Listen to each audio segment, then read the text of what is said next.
एक पर्सन के दिमाग में रॉकेट को बनाने का ख्याल आया और उसने अपने रॉकेट को बनाते हुए उसके अंदर जो मशीन डाली, उस मशीन की मॉडलिंग की आपके सामने लिखे गए इस पॉलिनोमियल इक्वेशन के जरिए। यहां पर मशीन की मॉडलिंग करने का मतलब क्या है कि पॉलिनोमियल फंक्शन का ग्राफ जहां जहां होगा, रॉकेट का पाथ भी वहीं पर ही होगा।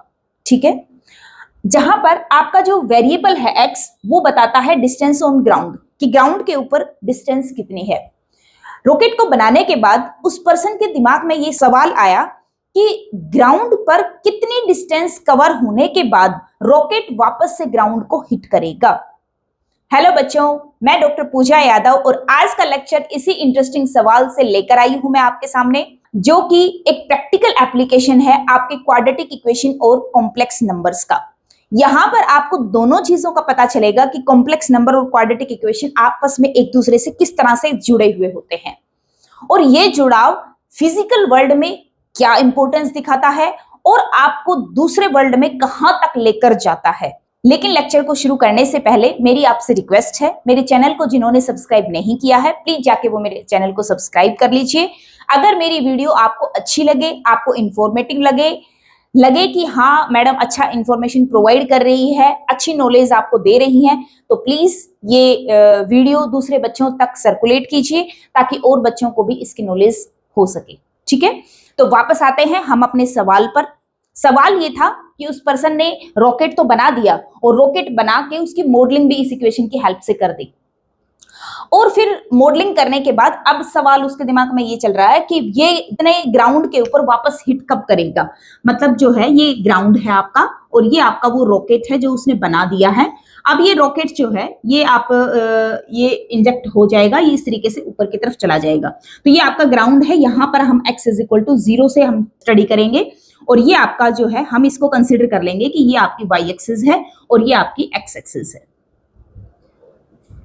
ठीक है, तो आपकी जो इक्वेशन है, इक्वेशन के अकॉर्डिंग जैसे ही आप x इज इक्वल टू 0 आप डालोगे तो y की वैल्यू क्या हो जाएगी आपकी 20 when x is equal to 0।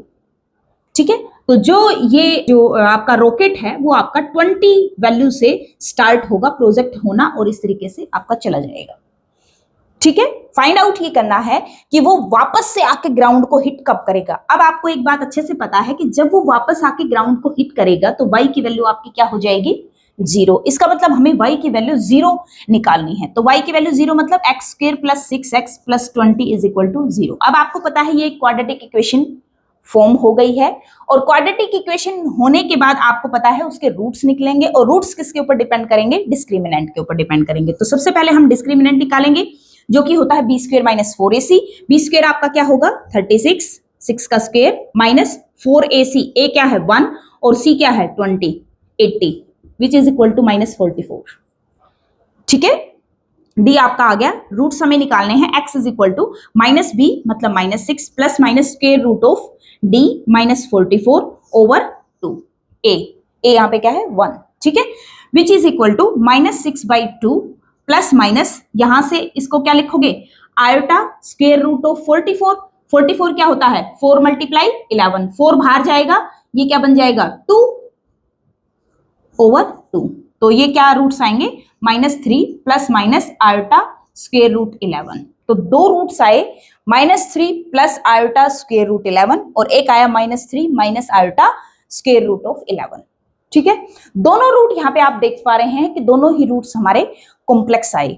अब आप सोचिए कि करवाना तो उसको लैंडिंग है, वो देखना चाह रहा है कि ये जो रॉकेट है ये वापस ग्राउंड को हिट कब करेगा।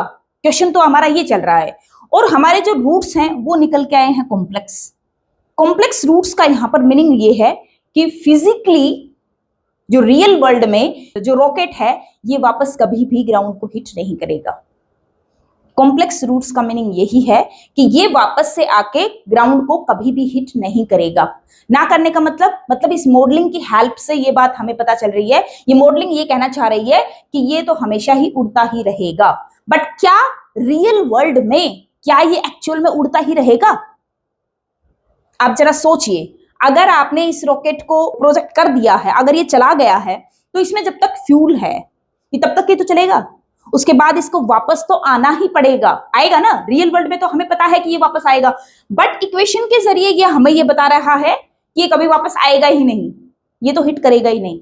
तो फिर इस बात का क्या मतलब है? तो इस बात का मतलब ये है कि ये इक्वेशन के जरिए जो उसके अंदर मशीन डाली जा रही है और उसके अंदर ये मॉडल किया जा रहा है, ये फिजिकल वर्ल्ड के लिए अच्छा मॉडल नहीं है। ठीक है, इस इक्वेशन से और इस इक्वेशन के रूट से हमें ये पता चल गया कि भाई इससे मॉडलिंग मत कीजिए, ये रॉकेट अच्छा काम नहीं करेगा। ठीक है, लेकिन अब आपके दिमाग में ये आ रहा होगा कि बट इक्वेशन के रूट्स तो मिल रहे हैं। इक्वेशन के रूट्स का मिलने का तो मतलब ये हुआ ना कि लैंडिंग तो हो रही है उसकी कहीं ना कहीं, क्योंकि इक्वेशन के रूट लैंडिंग की वजह से ही आए हैं, तो इसका मतलब लैंडिंग तो हो रही है। तो मैथमेटिकली ये इक्वेशन ये कहना चाह रही है कि लैंडिंग हो रही है, बट वो कॉम्प्लेक्स प्लेन के ऊपर हो रही है। कॉम्प्लेक्स प्लेन मतलब इमेजिनरी डायमेंशन। अब आपको ये बात समझ में नहीं आ रही होगी, इमेजिनरी डायमेंशन क्या है? इमेजिनरी डायमेंशन आप इस तरीके से समझिए, बहुत सिंपल भाषा में मैं एक बात समझाने की कोशिश कर रही हूं। आप इस तरीके से समझिए कि आप एक ग्राउंड के ऊपर चल रहे हैं। ठीक है, ये आपका कोई ग्राउंड है, आप चलते जा रहे हैं चलते जा रहे हैं चलते जा रहे हैं। ठीक है, यहां तक पहुंच गए, यहां पर पहुंचते ही सडनली आपको बोला जा रहा है कि आप 300 मीटर तक चले जाइए, कि यहां से ऐसा छलांग लगाइए कि 300 मीटर के ऊपर आप चले जाएं। अब आप सोचिए, आप चलते जा रहे हैं चलते जा रहे हैं, क्या वाकई 300 मीटर के ऊपर आप चले जाएंगे? क्या रियल वर्ल्ड में ये पॉसिबल है? आप खड़े होकर इतनी जबरदस्त छलांग लगाएं कि 300 मीटर के ऊपर चले जाएं? शक्तिमान है क्या? उड़ जाएंगे? ऐसा होगा? नहीं होगा ना। तो लेकिन फिजिकल वर्ल्ड में तो नहीं होगा, बट जस्ट आप सोचिए, जस्ट इमेजिन कीजिए, इमेजिन तो कर पा रहे हैं, इमेजिन करिए कि आप यहां से वाकई 300 मीटर के ऊपर चले गए, आप चले गए, देन यहां की जो लोकेशन है उसको आप अपने कॉम्प्लेक्स नंबर के जरिए प्लस आयोटा समथिंग जो ये है पैरामीटर आ जाएंगे और उनके जरिए आप जो है अपनी लोकेशन बता दोगे। अब यहां पर जाने के बाद अब आप इमेजिन कर पा रहे हो कि यहां जाने के बाद कॉम्प्लेक्स नंबर के जरिए मेरी लोकेशन भी मुझे पता है, यहां ग्राउंड से मेरी हाइट क्या है मुझे ये भी पता है, इस ग्राउंड से जहां से मैं चला था ये डिस्टेंस कितनी है ये भी मैं बता सकता हूं, ये एंगल कितना है ये भी मैं बता सकता हूं, और ये डिस्टेंस में कितनी कवर कर आया हूं ये भी मैं बता सकता हूं।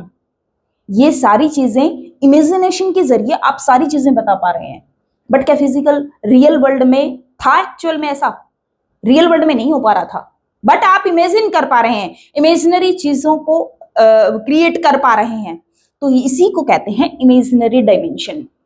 ठीक है, एक ऐसी चीज जो फिजिकल वर्ल्ड में पॉसिबल नहीं है, बट इमेजिनरी डायमेंशन में आप चले गए हो और वहां पर आप उस चीज के बारे में सारी स्टडीज लेके आ रहे हो, कितनी हाइट पर हो, कितने एंगल पर हो, कितने यहां से डिस्टेंस है, ग्राउंड पे कितने डिस्टेंस है, सब कुछ आपको पता चल रहा है।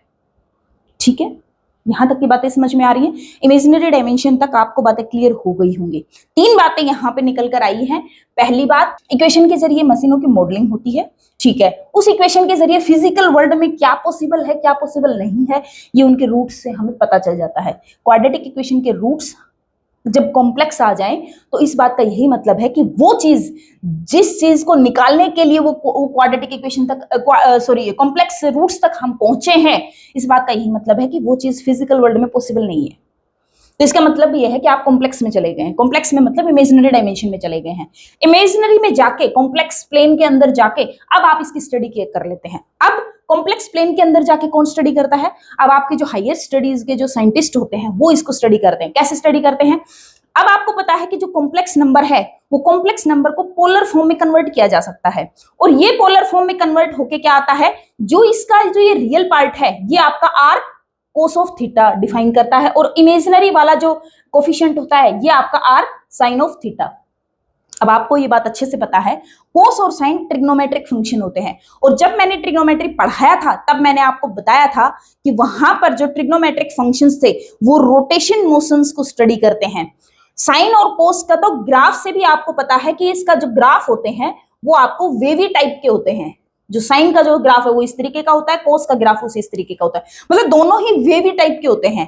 तो आपको ये बात अच्छे से पता है कि जो वो मशीनीकरण जो मॉडल किया गया है बाद में जाके उसका जो मोशन है वो या तो रोटेशन टाइप का होगा या वेवी टाइप का होगा, तो वो यहां से स्टडी किया जाएगा कि वो किस तरीके का मोशन है। ठीक है, ये हायर स्टडीज में उनकी स्टडी की जाती है। क्यों करते हैं? और क्यों करते हैं?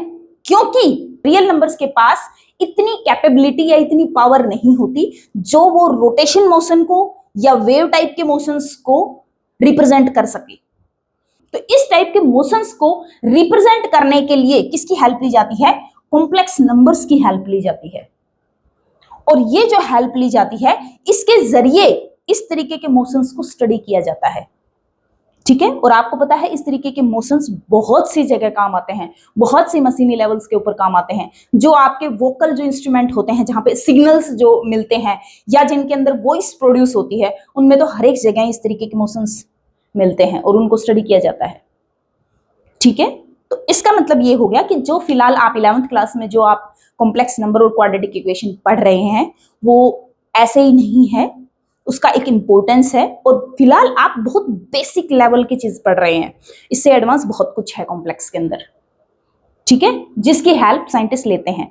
बट यहां पर सिर्फ आप इतना समझिए कि इक्वेशंस की हेल्प से जो अगर कॉम्प्लेक्स रूट्स आते हैं वो यही बताते हैं कि फिजिकल वर्ल्ड में वो चीज पॉसिबल नहीं है, बट कॉम्प्लेक्स में वो पॉसिबल है। और उनकी मदद वो कहाँ लेते हैं? साइंटिस्ट इन ये जो इस तरीके के जो मोशंस होते हैं उनको रिप्रेजेंट करने के लिए, उनको रिप्रेजेंट करने के लिए कुछ तो चाहिए ना, तो रिप्रेजेंट करने के लिए वो इन कॉम्प्लेक्स नंबर्स की हेल्प लेते हैं।